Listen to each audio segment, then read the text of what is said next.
नमस्कार, खबर समय जगत में आपका स्वागत है। मैं हूं आपके साथ जितेंद्र जैन। आइए नजर डालते हैं आज की कुछ मुख्य खबरों पर।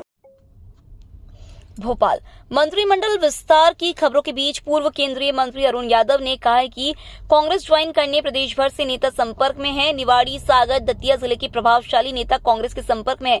मंत्रिमंडल का विस्तार इसी भगदड़ को रोकने का प्रयास बीजेपी का है। बुंदेलखंड में खड़गे जी की सभा में मिला जन समर्थन। प्रदेश में चल रही बदलाव की हवा का चिन्ह है।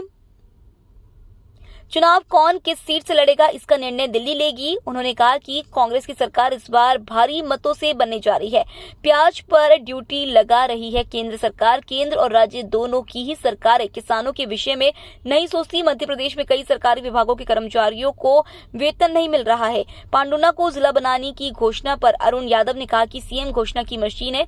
18 साल में नहीं आई बीजेपी की सरकार को विकास और महिलाओं की याद। उन्होंने कहा कि प्रचार करने छिंदवाड़ा में शिवराज जाएं या मोदी जाएं, कोई फर्क नहीं पड़ता। कांग्रेस का सीएम फेस कमलनाथ ही होंगे, इसमें कोई कंफ्यूजन नहीं है। एक लंबा सिलसिला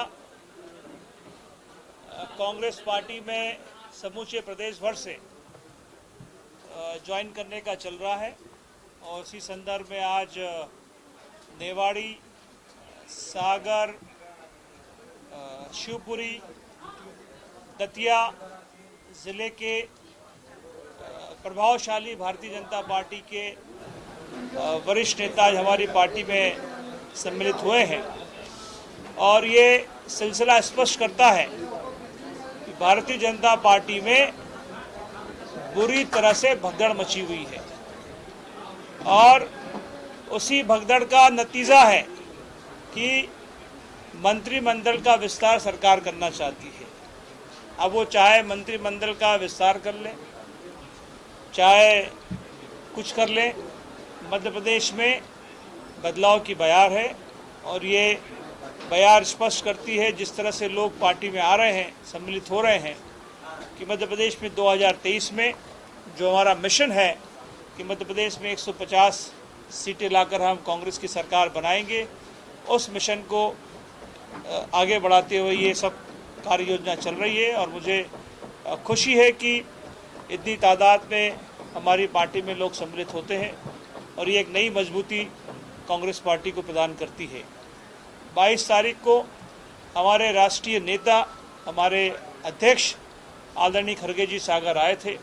सागर में भी एक ऐतिहासिक सभा हुई और जन सैलाब जो उमड़ कर आया पूरे चंबल और पूरे हमारे बुंदेलखंड क्षेत्र से, वो भी स्पष्ट करता है कि पूरे प्रदेश में एक नई बयार है। माननीय खड़गे जी ने 2-3 बड़ी महत्वपूर्ण बातें उस दिन कही हैं। उन्होंने कहा है कि हम रविदास जी के नाम से एक सेंट्रल यूनिवर्सिटी सागर में खोलने की उन्होंने घोषणा की है और एक ये महत्वपूर्ण कदम पूरे बुंदेलखंड क्षेत्र के हमारे नौजवान लोगों को पढ़ाई लिखाई के लिए एक मजबूती प्रदान करेगा।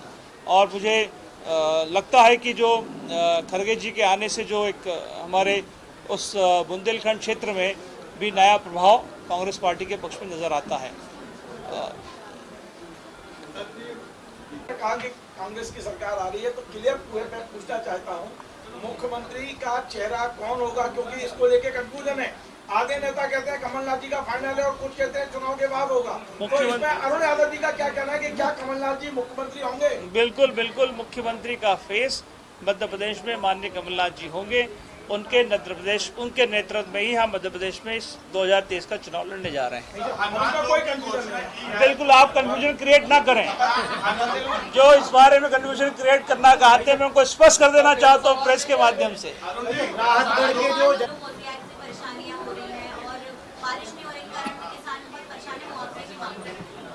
सबसे बड़ा इशू अभी है प्याज का। प्याज की कीमतों पर, प्याज के एक्सपोर्ट पर ड्यूटी लगाने का काम सरकार कर रही है और ये स्पष्ट करता है कि ये चाहे वो दिल्ली की सरकार हो, चाहे मध्य प्रदेश की सरकार हो, दोनों सरकारें किसानों की कभी भी मदद नहीं करती है। और ये इतिहास है। अभी आपने मूंग की बात की, होशंगाबाद ज़िले, हरदा ज़िले में मूंग की खरीदी को 2 महीने से ज़्यादा हो गए हैं। अभी तक किसानों का मूंग के जो दाम है, जो फसल का पैसा है, आज तक उनको खातों में जमा नहीं हुआ है। प्याज की ये स्थिति है जो अतिवृष्टि से जिन जिन क्षेत्रों में मध्य प्रदेश में फसलें खराब हुई है वहाँ का न तो मुआवजा हुआ है और न ही वहाँ के सर्वे सरकार द्वारा किया जा रहा है, क्योंकि मध्य प्रदेश की सरकार के खजाना पूर्णतः खाली हो चुका है और जो कुछ लोन लिया जाता है वो मुख्यमंत्री जी अपने खुद के और अपनी पार्टी के प्रोपेगेंडा के लिए उसका उपयोग कर रहे हैं। ना तो उनको सरकार में, ना तो उनको किसानों की चिंता है। कई लोग मुझे चिट्ठी लेकर भेज रहे हैं, अधिकतर विभागों में 2-2, 3-3 महीने से कर्मचारियों को तनख्वाह नहीं मिली है। ये मध्य प्रदेश की बदहाल स्थिति आज की। कल बालाघाट जिले से मुझे सूचना मिली, पुलिस कांस्टेबल भर्ती की परीक्षा होती है, पेपर लीक हो जाता है। वहाँ के कुछ लोगों ने उसके खिलाफ में एफआईआर दर्ज की बालाघाट के थाने पर। तो जो महाघोटाला और जो 50% कमीशन खोर की सरकार मध्य प्रदेश में काबिज है, ये धीरे धीरे इनकी रवानगी मध्य प्रदेश की जनता खुद करने वाली है। अरुण जी, पिछली बार आप शिवराज सिंह चौहान के गढ़ में उन्होंने एक बड़ी घोषणा कर दी है पांडुरंग को जिला बनाने में। ये तो घोषणा मेरे मुख्यमंत्री है, जब चुनाव आता है तब उनको सबकी याद आती है, उनको बहनों की याद आती है, उनको भाइयों की याद आती है, उनको जीजा की भी याद आ जाती है, उनको सबकी याद आती है, उनको किसान की याद आती है, उनको नौजवानों की याद आती है।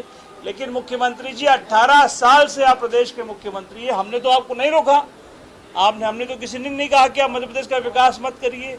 50% कमीशन खोर की सरकार को अब हम इसका हिसाब मध्य प्रदेश की जनता के माध्यम से करने वाले हैं। छिंदवाड़ा जिले में मुख्यमंत्री जी चले जाएं, प्रधानमंत्री जी चले जाएं, गृह मंत्री जी चले जाएं, जिसकी मर्जी, और अमेरिका से किसी को बुलाना चाहे तो बुला सकते हैं, हमें आपत्ति नहीं है। प्रचार करने के लिए छिंदवाड़ा में अमेरिका से भी अगर नरेंद्र मोदी जी को मिले तो जरूर लेकर आए। छिंदवाड़ा सहित मध्य प्रदेश में 2/3 बहुमत से कांग्रेस की सरकार हम बनाएंगे। भोपाल से खबर समय जगत के लिए संवाददाता आदित्य सराठी की report. For latest news, subscribe to our channel and press the bell icon